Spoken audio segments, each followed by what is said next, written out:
This is 5 on your side at noon. Focused on you.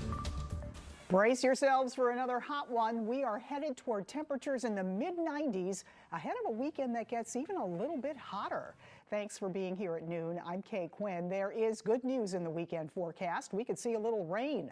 Meteorologist Gary Frank is here with the Weather First weekend forecast. Yeah, another hot one. It continues to get hotter. That's been the main story for us the next few days as we rely on cloud cover or leftover thunderstorms to maybe knock a few degrees off here and there. And we have cloud cover right now, but it's not knocking any temperatures. I mean, it's not keeping us down from anything too hot right now. You're still in the upper 80s, right around 90, if not exceeding it in Salem and Florida, and also in St. Louis. And the big picture shows that I think that will continue this trend over the next several hours. We're still headed for the mid-90s as we're already in the low 90s at this hour. That trend continues over the next few hours. There's still going to be a few clouds around. I don't know that it really does much for us. Our UV index is still high. Our sky condition is still yellow in terms of the air quality. But over the next few days, it's still very hot.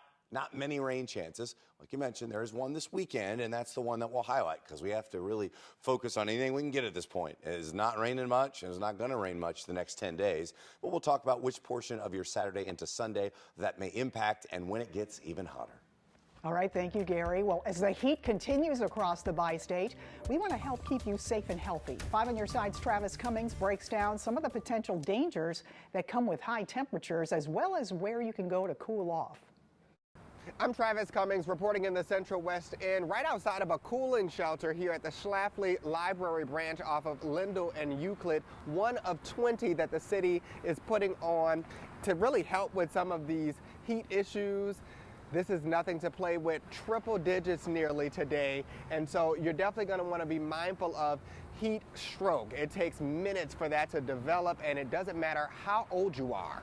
All it takes is 10 minutes of sitting outdoors in extreme heat for heat stroke to come on, but it is important to note that heat stroke and heat exhaustion are two different things, and we want to make sure you know the symptoms and know what to do. According to the National Weather Service, heat cramps may be the first sign of heat-related illness. You may get painful muscle cramps and spasms in the stomach and heavy sweating. You'll want to gently massage your abdomen and sip on water slowly. Symptoms of heat exhaustion are dizziness, cool, pale, clammy skin, thirst, heavy sweating, nausea, and weakness. And with heat stroke, you may start to get dizzy and confused and could even lose consciousness. For both heat-related illnesses, you'll want to move to a cooler area, loosen up that clothing, remove any extra layers, sip cool water, and ice down. And if symptoms don't improve, you want to seek medical attention immediately. And if you or someone you know experiencing this, make sure you get them to a cool or shady place. Reporting in the Central West End, Travis Cummings, 5 on your side. Controversy continues to cause headaches in the Francis Howell School District as the school board considers new policies. The proposed rules sparked a protest at a meeting last night. Under the proposal, district employees are not allowed to make, quote, value judgments on human sexuality and shall recommend those students direct their questions to their parents. Students say the plan would no longer make schools a safe space. At least one board member recommended hearing from experts before voting on the proposal. So putting these policies in won't allow students to feel safe enough to express themselves or talk to teachers about if they want to talk to a teacher as a safe place, because sometimes their parents might not be supportive, or teachers might support them better than their parents do. Counselors, people that are familiar with all of this, people that really know, because you don't want to do anything that damages anybody. The second reading and a vote on these policies are scheduled for July 18th. Right now, a step forward for redevelopment along South Kings Highway. City planners want you to weigh in on the future use of land from Kings Highway at 64 to Christie Boulevard. Residents in South City attended a workshop to discuss how to revamp the area through the strategic land use plan.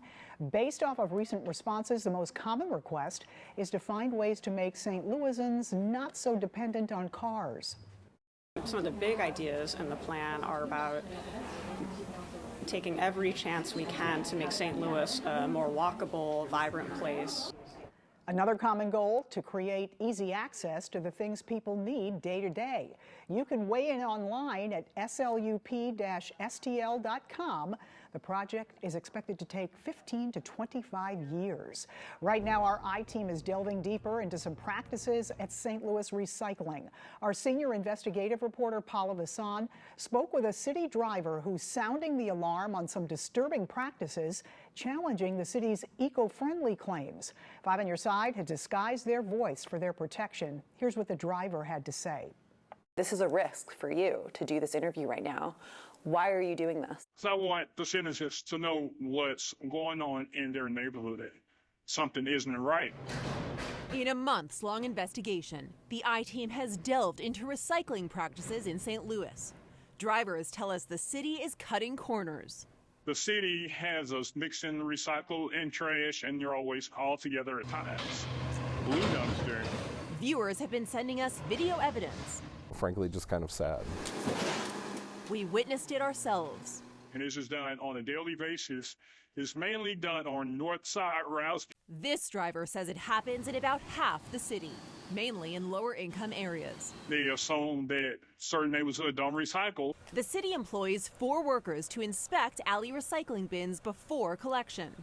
If bins contain too many incorrect items, city officials tell us they're labeled contaminated. These workers then instruct drivers to dispose of recycling as trash. But this whistleblower says those workers are often not even looking inside to check. How often are you dumping clean recycling into your truck? Every time I'm at work, we will still get written up if we do not follow instructions that we were given. So you're just following directions? Yes. The I-Team requested documents showing the recycling process. Our request filed in April remains unanswered, but through sources, we obtained internal records. Drivers tell us these are their instructions to mix recycling and trash along an entire route. They say this North City route has about 75 bins. Routes should be done the way they're supposed to be done.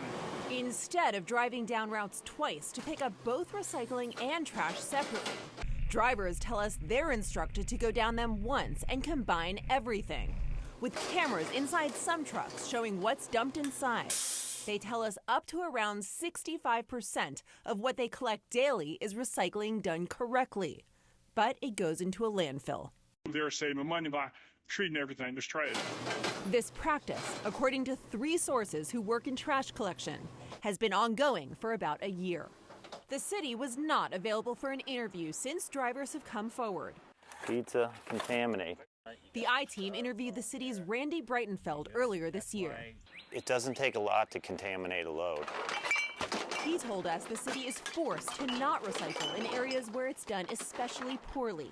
Items like plastic bags, food waste, even water can contaminate entire truckloads. And the city does not want to pay for recycling if it'll eventually go to a landfill. There are other obstacles too. How is lack of drivers impacting the city's ability to recycle? Well, that doesn't have anything to do with it. It's just that we might not get to your route as scheduled. But drivers tell us it's having a big impact. The citizens are paying for a service, and it's a service that they're not receiving. For now, residents are left questioning the integrity of a system they pay to support. Meanwhile, the city has told us making sure everyone is putting the right things into the right bins will increase recycling rates. For the I-Team, I'm Paula Vassan, 5 on Your Side. The I-Team wants to hear from you. If you've got a tip, leave a voice message at 314-444-5231 or email Paula directly at pvassan@ksdk.com. All correspondence will be kept confidential. Former President Donald Trump gaining some serious fundraising momentum ahead. More on how much money his campaign brought in last month. And the stage is set for the first presidential debate of 2024. Ahead, the candidate that's going to have the last word. I was diagnosed with vocal cord cancer.